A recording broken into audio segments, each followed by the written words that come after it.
আমি তো আজকে ভীষণ এক্সাইটেড, কারণ আজকে মাছ ধরা হবে। এখন বাজে 7টা, আরও আগে থেকে মাছ ধরা শুরু হয়ে গেছে। তো আমি যখন বেরিয়ে দেখি অলমোস্ট একবার মাছ ধরা হয়ে গেছে, আবার শুরু হয়েছে জাল ফেলা। তো এইভাবে পুরো পুকুরটাকে কভার করে জাল এরা পুরো করে দিয়েছে, মিলিয়ে দিয়েছে। তো চলুন এইবার দেখতে থাকি। আমি সেকেন্ড রাউন্ডে জাল ফেলার সুযোগটা আমি পেয়েছি দেখার, কারণ এইসব জিনিস অনেক ছোটোবেলায় দেখার সুযোগ পেয়েছিলাম, এখন আর হয় না, কারণ সব সময় আমি থাকি না এখানে। তো সেই কারণে আজকে যেহেতু সুযোগ পেয়েছি, তো আপনাদের সাথে নিয়েই আমি দেখব আর আমি উপভোগ করব। মাছ ধরা দেখতে কারা কারা ভালোবাসেন সেটা কিন্তু আমাকে জানাতে ভুলবেন। আর আমি তো ভীষণ মাছ ধরতেও ভালোবাসি ছিপ দিয়ে, আর মাছ ধরা দেখতেও ভালোবাসি। আর এইভাবে পুরো জালটা পুকুরটা কভার করে নিয়ে এসে এক জায়গায় যখন করে মানে জালটা গুটিয়ে রাখে, আর আস্তে আস্তে মাছগুলো একসাথে এক জায়গায় কালেক্ট হয়, দেখতে যা ভালো লাগে। আর মাছগুলো তো লাফঝাঁপ দিতে থাকে, একদম রূপলি চকচক করছে মাছগুলো। তো অলরেডি এক প্রস্থ মাছ ধরা হয়ে গেছে, সেখানে অনেক বড় বড় মাছ আছে। চলুন আমি দেখাবো। আর কারণ অনেক সকালবেলা এনারা এসেছেন প্রত্যেকে মাছ ধরতে, তো সে কারণেই। আর এই মাছগুলো কিন্তু একদম পুকুরের দেশি মাছ, এক প্রস্থ মাছ ধরে অলরেডি চলে গেছে। আর আমাদের খাওয়ার জন্য আজকে আমরা কয়েকটা এখান থেকে মাছ নেব।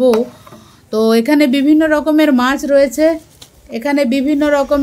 রয়েছে, আর রুই থেকে শুরু করে সাইপ্রিনাস, তারপরে ওই যে গোল্ডেন কার্প। চলুন এই লটে কি মাছ পাওয়া যায় আমরা দেখি। এখানে অনেক বাটা মাছ রয়েছে, রুই মাছ, চারা মাছ রয়েছে, সঙ্গে রয়েছে আরও সাইপ্রিনাস মাছ, অনেক বড় রুই মাছও রয়েছে। যাই হোক, সব মাছ একসাথে কালেক্ট করে তো এনারা এবার সেখান থেকে সেগ্রিগেট করবে, কারণ পুরো মাছ তো আর খাওয়ার জন্য হবে না, বাজারে নিয়ে যাবে।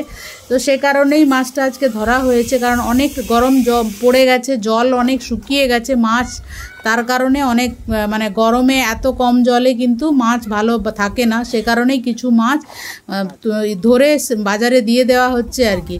তো যাই হোক, বর্ষাকালের আগে জল তো অত থাকবে না পুকুরে, সে কারণেই মাছগুলোর কিন্তু হিল্লে করা হচ্ছে বেসিক্যালি। যাই হোক, মরে যাবে কেন, তার আগে মানুষ যদি খেয়ে নেয় বা অন্য কোথাও চলে যায় সেটাই ভালো, তাই না? তো যাই হোক, এখানে কিন্তু আলাদা আলাদা করে সেগ্রিগেট করা হয়েছে, ছোট মাছ, বড় মাছ।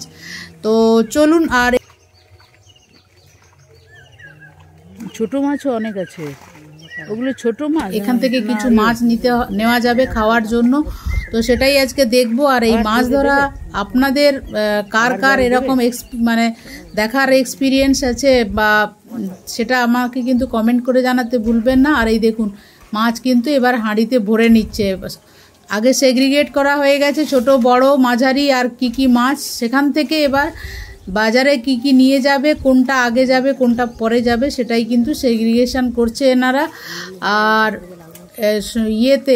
ওই যে দেখতে পাচ্ছেন মাছগুলো কিন্তু যতক্ষণ না জলে থাকে, উপরে দুলে কিন্তু আমরা যে বাজারে মাছ দেখতে পাই মরে গেছে, এগুলো কিন্তু বেশিক্ষণ থাকে না, তাই জলে যতক্ষণ রাখা যায় ততক্ষণ ভালো। আর এই মাছটাকে দেখতে পাচ্ছেন, এই মাছটা এই যে পেট ফুলো মাছ, এটাকে বলে কি কার্প, কি গোল্ডেন কার্প বোধহয় বলেছে, কিন্তু না, সাইপ্রিনাস মাছ শুনলাম। হ্যাঁ, সাইপ্রিনাস মাছ।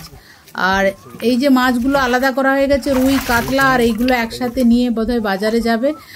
আর এখানে আরও কয়েকটা মাছ ধরা চলছে। তো দর্শক, কেমন লাগছে এই মাছ ধরা আপনাদের সেটা কিন্তু কমেন্ট করে জানাবেন। আর আজকে চিংড়ি আছে, কোথায় আছে? এখানে আছে। আর এই যে কাকুটা রয়েছে, মাছ ছোট ছোট যে বাচ্চা মাছ রয়েছে সেগুলোকে যাতে জিয়ে রাখা যায়, তার কারণে এই যে জলটাকে সাফল করছে। আর এগুলো হচ্ছে বাটা মাছ, ভীষণ টেস্টি হয়। যেহেতু বাড়ির পুকুরের মাছ সার থাকে না, সেখানে সব মাছগুলো কিন্তু টেস্টি হয়।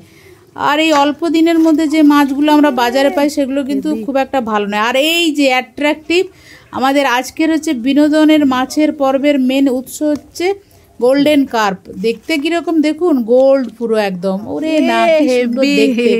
এই মাছটা কিন্তু একজন দাদা নিয়ে নিল, উনি হচ্ছে নেবেন বললেন, যে সেই কারণে ওই যে দাদাটা রয়েছে উনি নিতে চাইছেন, তাই ওনাকে দেয়া হলো।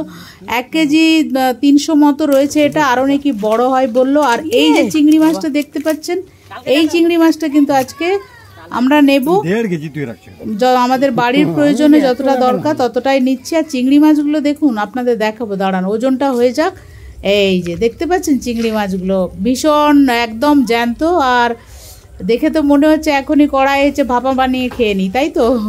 হ্যাঁ, চিংড়ি মাছ প্রেমী মানে নেই এরকম খুব কমই রয়েছে। আর যাদের অ্যালার্জি আছে সরি টু সে, আর আমার তো কিছু বলার নেই তাদেরকে। তো চিংড়ি মাছের যারা খান, আর চিংড়ি মাছ, আমি তো চিংড়ি মাছের ভীষণ মানে পোকা। যাই হোক, সব মাছের আগে চিংড়ি মাছ, ইলিশ মাছ দুটোকে রাখলে আমি চিংড়ি মাছটাই আগে বেছে নেব। মানে আমার পছন্দের মাছ যদি দর্শক এরকম কি চলবে আপনাদের, কার কার চলবে, ভীষণ এক্সাইটেড। আর এগুলো কিন্তু জানাতে ভুলবেন না যেন একেবারে এদের মধ্যে আবার দাঁড়াও হয়ে গেছে। এই যে হচ্ছে মা বালতি নিয়ে দাঁড়িয়ে রয়েছে হচ্ছে চিংড়ি মাছগুলোকে নিয়ে যাওয়ার জন্য। আর এখানে কটা চিংড়ি মাছ আছে আপনারা কিন্তু কমেন্ট করে জানাতে ভুলবেন না। তো এনিওয়ে, তো চলুন এই চিংড়ি মাছগুলোকে রান্না করার আগে একবার আপনাদের দেখিয়ে নিই এখানে চিংড়ি মাছগুলো কেমন হয়েছে। আর আজকে আপনারাই বলুন এই চিংড়ি মাছের কি রান্না করা যায়, ভাপা, চিংড়ি মাছের রোস্ট, চিংড়ি মাছের ঝাল ঝোল থেকে শুরু করে তন্দুরি থেকে শুরু করে আপনারা কি চান, চিংড়ি বিরিয়ানি, কোনটা আপনারা পছন্দ করেন। তবে আজকে যেহেতু আমরা খাবো তাই আজকে চেষ্টা করব, এখনও পরিমাণে ঠিক হয়নি কি রান্না করা যায়। আর দেখতে পাচ্ছেন চিংড়ি মাছগুলোর কীরকম সাইজ। তো চলুন, কারা কারা এরকম চিংড়ি মাছ খেতে ভালোবাসেন, আর যাদের আজকে যারা ভালোবাসেন ঝটপট চলে আসুন ঝিঙে ফুলের বাড়িতে। 12টা রয়েছে, তো যতজনই আসবে সবাইকেই দেওয়া হবে, কারণ যদি হয় স্বজন তেঁতুল পাতায় 9 জন, তো সে কারণে সবাইকে দিয়ে দেওয়া হবে। তো আপনারা ঝটপট আর চিন্তা না করে আমার বাড়িতে মানে ঝিঙে ফুলের বাড়িতে সবার নেমন্তন্ন রইল, চলে আসুন। আর আমি তো ভীষণ এক্সাইটেড, আজকে চিংড়ি মাছ হবে তাই আমার মনে বিরাট লাড্ডু ফুটছে। এনিওয়ে, তো চলুন, আর আজকের ব্লগটা টোটাল আপনাদের পুরোটাই শেয়ার করলাম কিভাবে মাছ ধরা হচ্ছে। আমিও এনজয় করলাম, আপনাদেরকে নিয়ে এনজয় করলাম। কেমন লাগলো ব্লগটা অবশ্যই কমেন্ট করে জানাবেন, ভালো লাগলে একটা লাইক করে দেবেন। আর এই ছিল আজকের রান্নার পার্টটা, আমি আবার পরে দেখাবো। তো চলুন, বাই।